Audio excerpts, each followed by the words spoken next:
She stopped still close to him, touching him. Her hands rose and dropped onto his shoulders. She had done all she could. She had run up to him and given herself up entirely, shy and happy.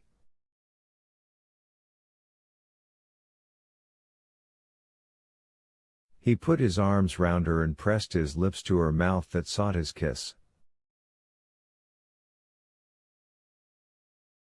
She too had not slept all night, and had been expecting him all the morning.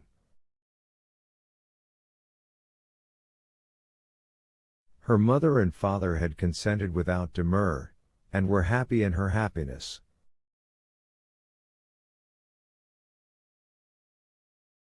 She had been waiting for him. She wanted to be the first to tell him her happiness and his. She had got ready to see him alone, and had been delighted at the idea, and had been shy and ashamed, and did not know herself what she was doing.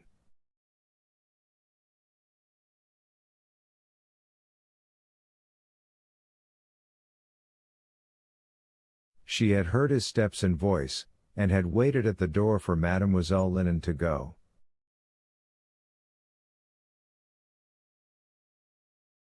Mademoiselle Linen had gone away. Without thinking, without asking herself how and what, she had gone up to him, and did as she was doing.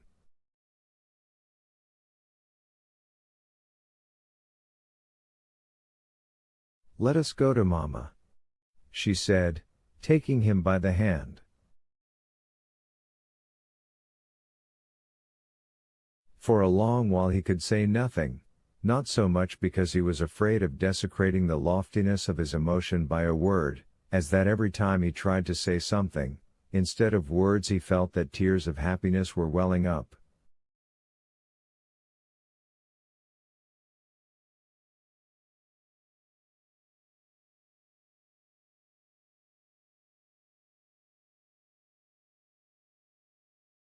He took her hand and kissed it.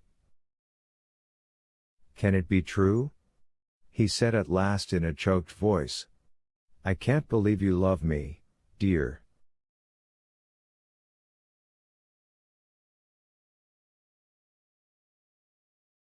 She smiled at that dear, and at the timidity with which he glanced at her. "Yes," she said significantly, deliberately. "I am so happy."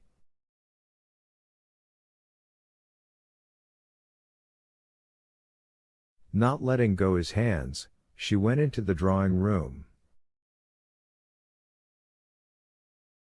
The princess, seeing them, breathed quickly, and immediately began to cry and then immediately began to laugh, and with a vigorous step Levin had not expected, ran up to him, and hugging his head, kissed him, wetting his cheeks with her tears.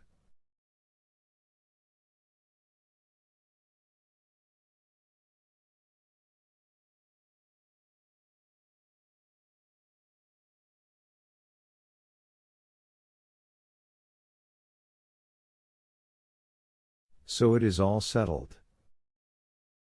I am glad. Love her. I am glad. Kitty."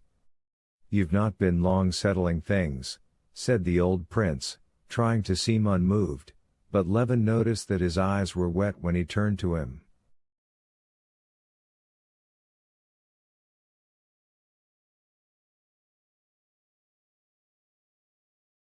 "I've always wished for this," said the prince, taking Levin by the arm and drawing him towards himself. "Even when this little featherhead fancied."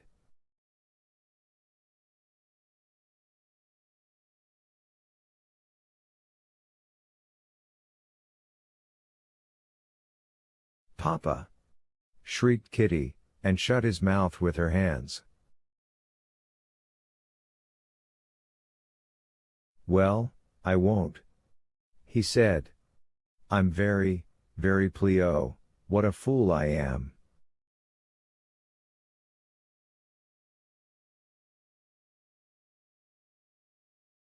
He embraced Kitty, kissed her face, her hand, her face again, and made the sign of the cross over her.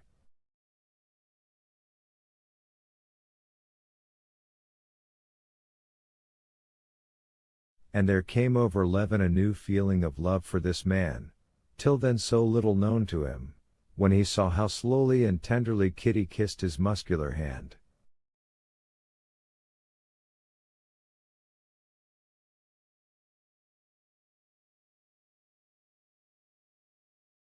Chapter 16. The princess sat in her armchair, silent and smiling. The prince sat down beside her.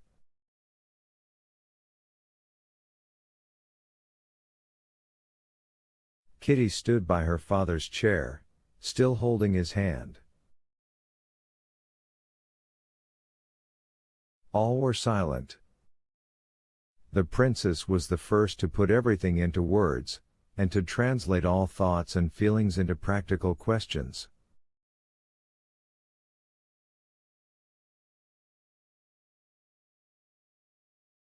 And all equally felt this strange and painful for the first minute. When is it to be? We must have the benediction and announcement. And when's the wedding to be? What do you think, Alexander? Here he is, said the old prince, pointing to Levin. He's the principal person in the matter.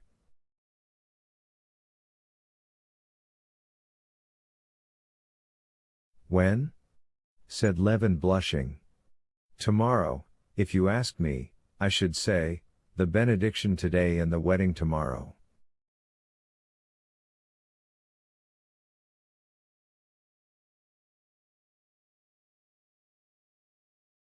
Come, mon cher, that's nonsense.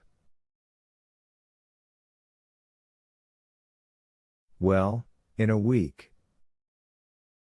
He's quite mad. No, why so? Well, upon my word, said the mother, smiling, delighted at this haste. How about the trousseau?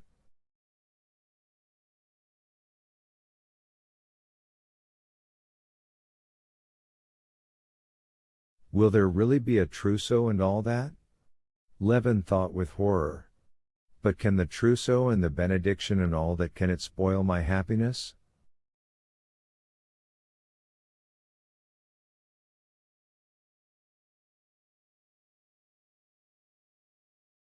Nothing can spoil it. He glanced at Kitty, and noticed that she was not in the least, not in the very least, disturbed by the idea of the trousseau.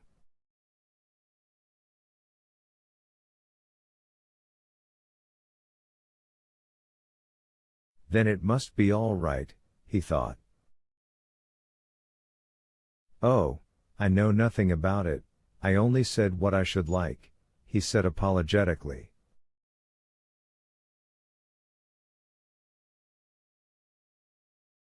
We'll talk it over, then.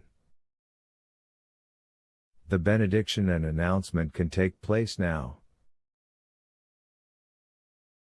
That's very well. The princess went up to her husband, kissed him, and would have gone away, but he kept her, embraced her, and, tenderly as a young lover, kissed her several times, smiling.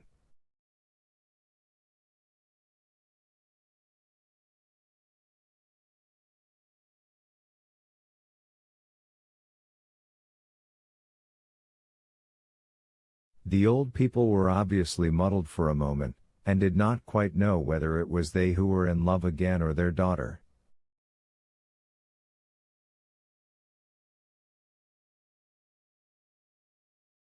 When the prince and the princess had gone, Levin went up to his betrothed and took her hand.